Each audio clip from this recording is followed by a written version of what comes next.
My partner of 7 years secretly drained our joint savings for a business venture with his ex-girlfriend.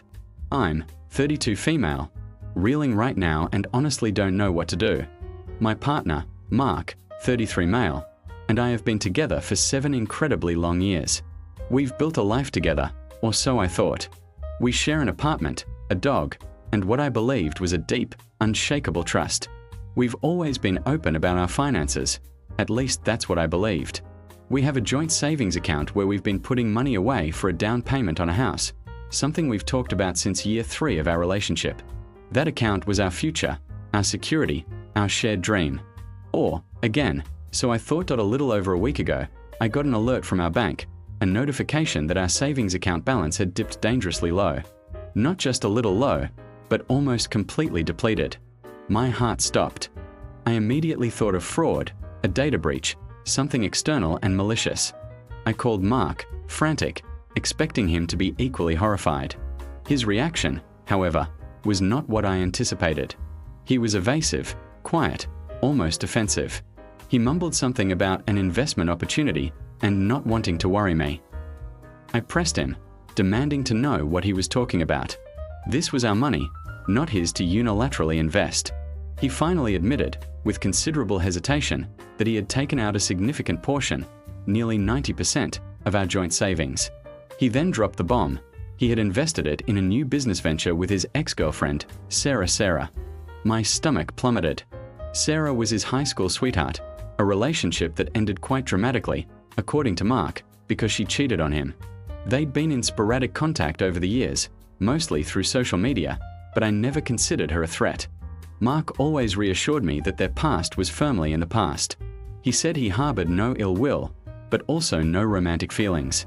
Now, suddenly, he's poured our life savings into a business with her. When I confronted him about Sarah, he became agitated. He claimed it was purely a business decision, that she was a brilliant entrepreneur, and that this was a once-in-a-lifetime opportunity that he couldn't pass up. He said he hadn't told me because he knew I'd be unnecessarily cautious and talk him out of it. He genuinely believed he was doing this for our future, that this venture would make us rich, allowing us to buy not just a house, but a mansion that I felt like I was living in a nightmare. How could he do this? How could he betray my trust so completely?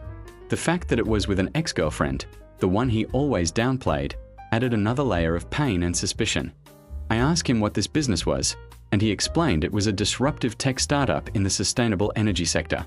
He went into a lengthy, jargon-filled explanation that went over my head, but the gist was that they were developing some kind of revolutionary solar panel technology.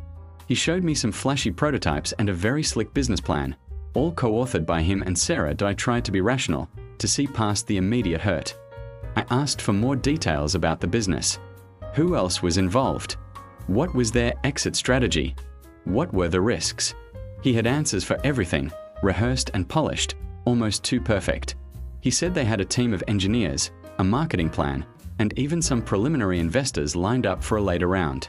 He painted a picture of inevitable success, but the more he talked, the more I felt a cold dread settle in my chest. There was no transparency. He had made this monumental decision, affecting our shared future, entirely on his own, and with an ex. The secrecy was the most damning part.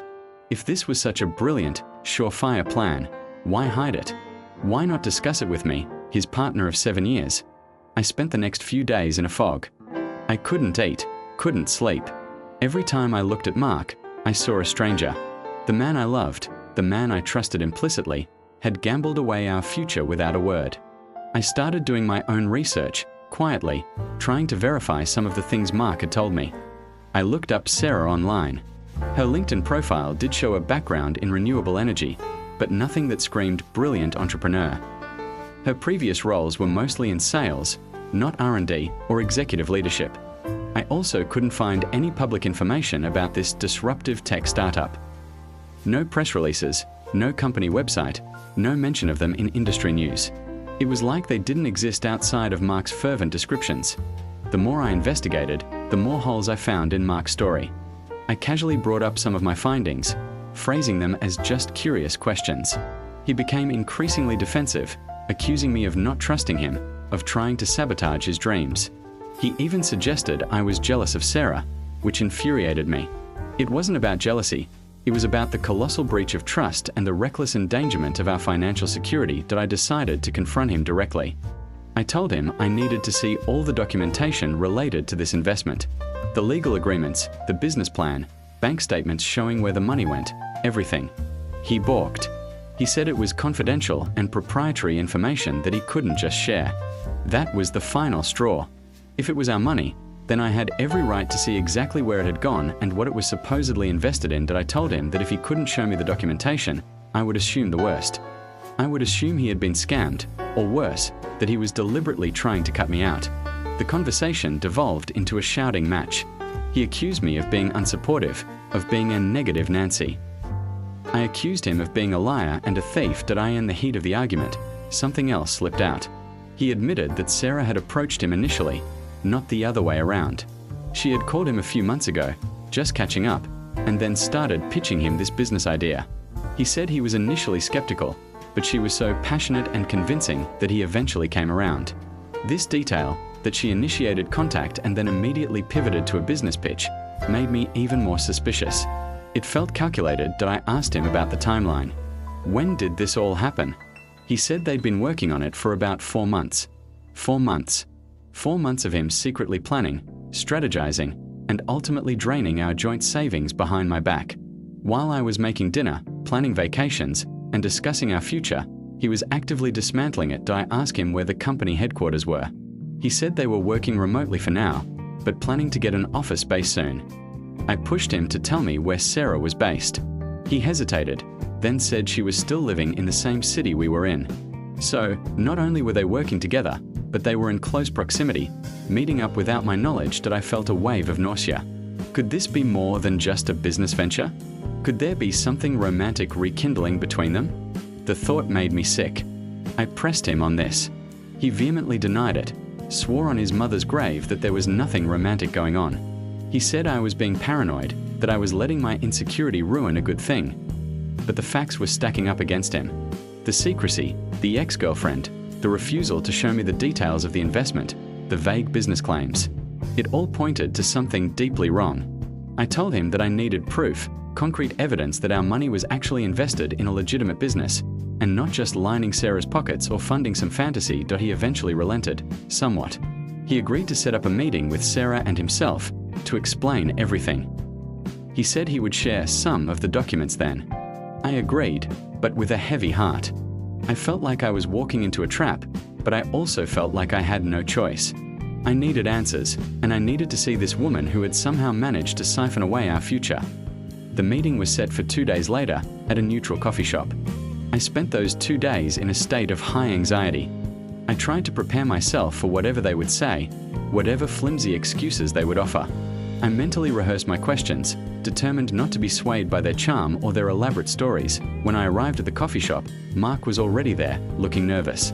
Sarah arrived a few minutes later. She was older than I expected, maybe mid-30s, with a sharp, professional demeanor.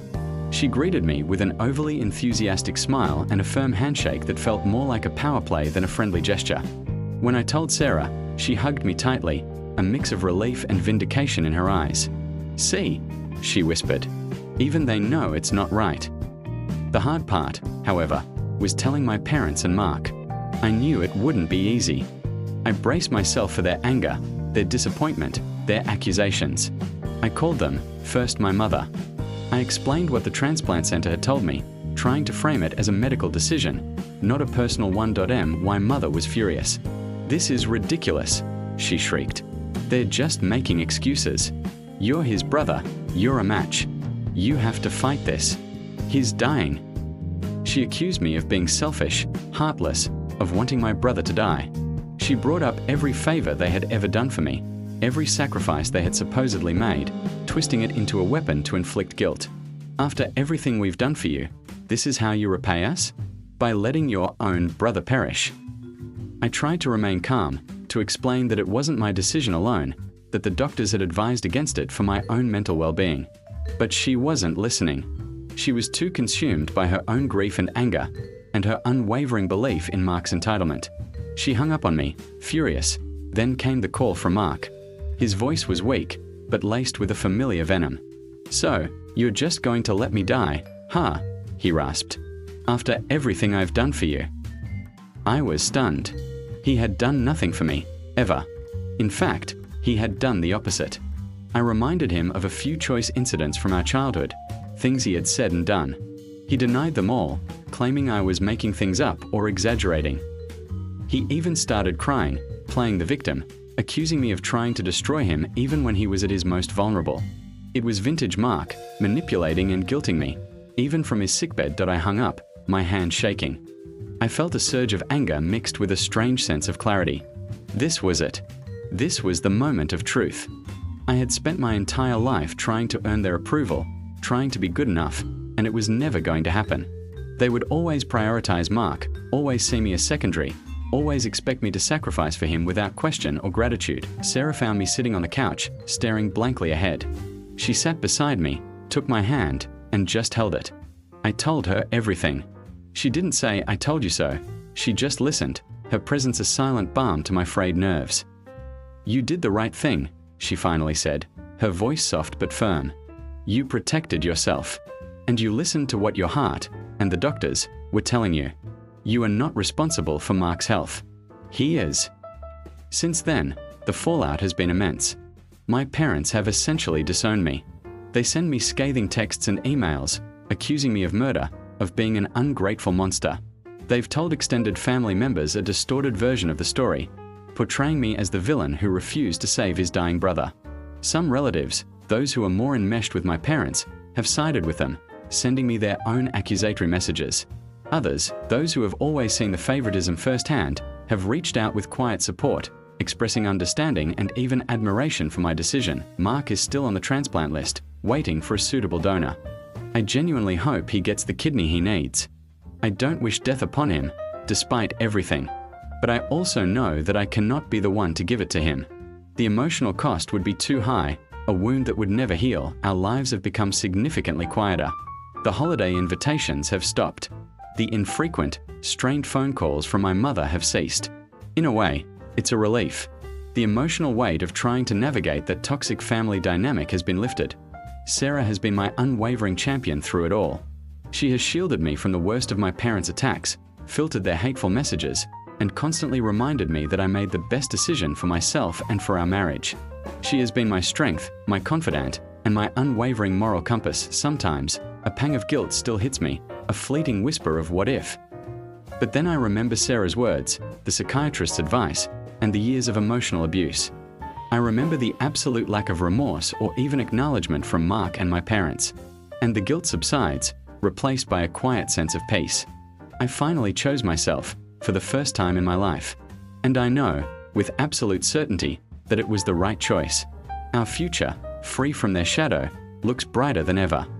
I have a wife who loves me unconditionally, a home filled with peace, and a chance to finally heal and move forward without the constant burden of their expectations and manipulations. It's a bitter pill to swallow, losing my family, but the freedom it has brought is immeasurable.